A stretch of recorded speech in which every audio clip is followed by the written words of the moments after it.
Welcome to day 150. We are looking at Proverbs chapters 13 to 15 today and Romans chapter 11. So as we're going through Proverbs, just about every verse has a contrast, compare and contrast.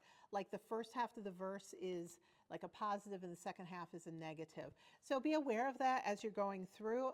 It is kind of hard to read straight through 3 whole verses of a book that is set up this way. It's not the easiest thing. So as I said yesterday, there are a bunch of people that have a bookmark in Proverbs where they just read 1 or 2 verses each day when they're doing the rest of their personal devotions. And over a period of time, they make it through all of the book of Proverbs.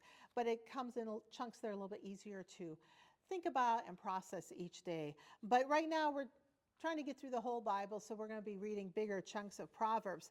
So here, some of the contrasts that we're going to be looking at today are obedience and disobedience, righteousness or holiness and evil or wickedness, wealth and poverty. And one of the things for us to grapple with as we're going through here, what do we do when there are promises of blessings for people who are righteous? Because the reality is we know a lot of righteous people who are having some pretty miserable times in their life. There's a lot of struggle going on. Maybe they're oppressed. Maybe they're dealing with injustice in their lives. And we can't always explain all of this. And as we go through the Bible, it seems like there's a lot of places where God promises to bless people who are righteous and holy, who have faith. But then it doesn't always come through. Now, through Jesus, we know no matter what happens in this life, we are guaranteed blessings in the next life because of our faith in Jesus Christ. But some people, as you're going through this and struggling with this, when we're looking at the wisdom that is trying to be taught in Proverbs, and so much of it is wisdom about the choices we make, the decisions we make, the actions we take. What if part of what God is doing here, especially through Jesus, is that when we're in covenant with God, we are in a partnership. Today we would call it a contract instead of a covenant, where God does something and we do something. And it could be that some of the struggles in the world right now that we're having a hard time with are actually things that God wants us to be taking action on. God wants us to be addressing root causes of poverty. God wants us to be supporting policies that create a better healthcare system where more people get the care they need.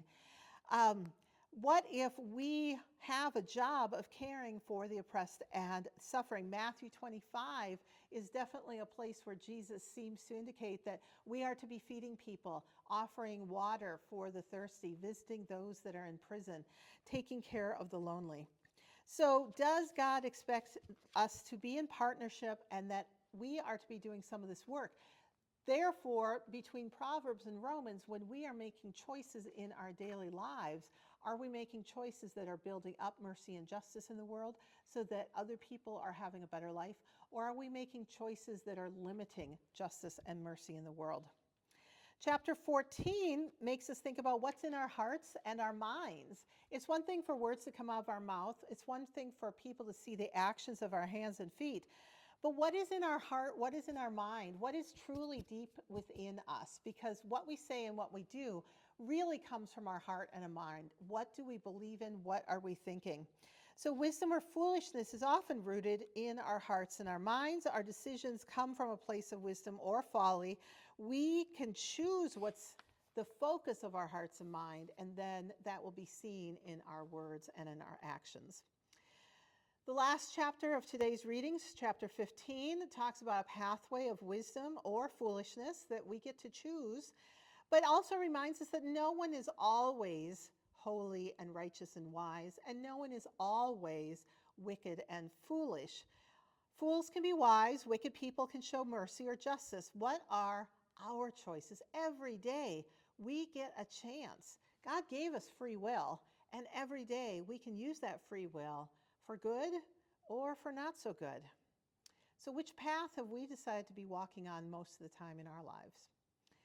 Turning to Romans 11, Paul is reminding us that God's salvation is for all people.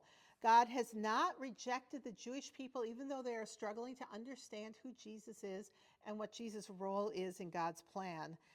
But through Jesus, God has expanded the message to all people. Anyone can accept the news and the message of Jesus and enter God's kingdom, there are no barriers on God's side, but we might be the ones that are putting up our own barriers. Maybe we're coming up with excuses not to be involved. Maybe we are distracted by other things in our lives. But one of Paul's messages here is that even if we have rejected God at some point in the past, God is always welcoming us back. If we turn back to God, and Jesus talks about this in the story of the prodigal son, God will always listen to us and receive us back. Now, God can be harsh when we turn away from God and reject God, but God's grace is eternal, and if we choose to turn back to God, God will accept us. So the question as we end our readings today is, are we going to turn our life to God today, or are we going to turn away? We'll see you next time.